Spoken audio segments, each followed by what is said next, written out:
আলহামদুলিল্লাহ, আল্লাহ আবার সুযোগ দিয়েছেন আপনাদের সামনে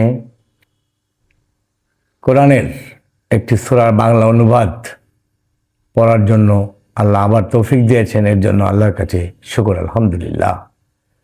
আমরা প্রতি মুহূর্তে আল্লাহর কাছে যেন শুকরানা আদায় করি এবং কৃতজ্ঞতা প্রকাশ করি, তাহলে পরে আমাদের মন আরও সুন্দর হবে। আমরা বারবার বলেছি যে আল্লাহ পাক কোরআন নাজিল করেছেন সমগ্র মানব জাতির জন্য, এবং এই কোরআন আদেশ, উপদেশ, নির্দেশ সম্বলিত। কাজে আসুন কোরআনের অনুবাদ ভালো করে বুঝি। আল্লাহ আমাদের বোঝার জন্য অত্যন্ত সহজ সরল ভাষায় কোরআনকে আমাদের হাতের নাগালের মধ্যে দিয়ে দিয়েছেন। আমরা বাংলা ভাষায় সুন্দর করে অনুবাদ যদি বুঝতে পারি এবং ওই মতো চলতে পারি, ইনশাআল্লাহ এই দুনিয়াতেও আমাদের জান্নাত, আখিরাত তো জান্নাত, আল্লাহ পাক ওয়াদাবদ্ধ। আজকে আমরা সূরা আলাকের বাংলা অনুবাদ পড়ে শোনাচ্ছি। আমি শুধু বাংলা অনুবাদটুকুই পড়ছি। দয়াময় মেহেরবান আল্লাহর নামে। সূরা আলাক। পড়ো তোমার সৃষ্টিকর্তা প্রভুর নামে, যিনি মানুষকে সৃষ্টি করেছেন নিষিক্ত ডিম্ব থেকে। পড়ো তোমার প্রতিপালক মহান দয়ালু, তিনি মানুষকে জ্ঞান দিয়েছেন কলমের, আর মানুষকে শিখিয়েছেন যা সে জানত না।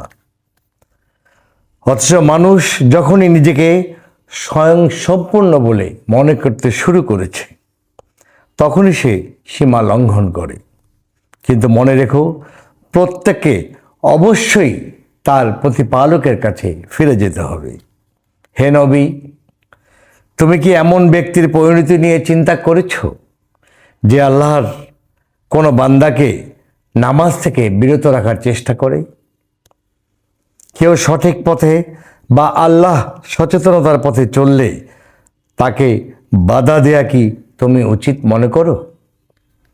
তুমি কি মনে করো না যে এর ফলে সে সত্যকে অস্বীকার করছে এবং সত্য বিমুখ হচ্ছে? তবে কি সে জানে না যে আল্লাহ সব কিছু দেখছেন? সাবধান, সে যদি সত্য বিরোধিতা থেকে বিরত না হয়, তবে আমি এই মিথ্যাচারী পাপিষ্ঠের মাথার সামনের চুলের মুঠি ধরে টেনে হিচড়ে নেওয়ার ব্যবস্থা করব। সেদিন যদি সামর্থ্য থাকে, তবে সে সাহায্যের জন্য ডাকুক তার সঙ্গী সাথীদের, আর আমি শুধু নির্দেশ দেব আযাবের ফেরেশতাদের। না, কখনো নয়, ওর কথায় কান দিও না। সেজদা করো আর আল্লাহর নৈকট্য লাভে সচেষ্ট হও। এই সেজদা করার সময়, এই সূরা তেলাওয়াতের সময় এই সেজদার শব্দটি যখনই আসবে, তখন পড়লাম আমাকে আল্লাহর উদ্দেশ্যে আমরা সেজদায় চলে যাব।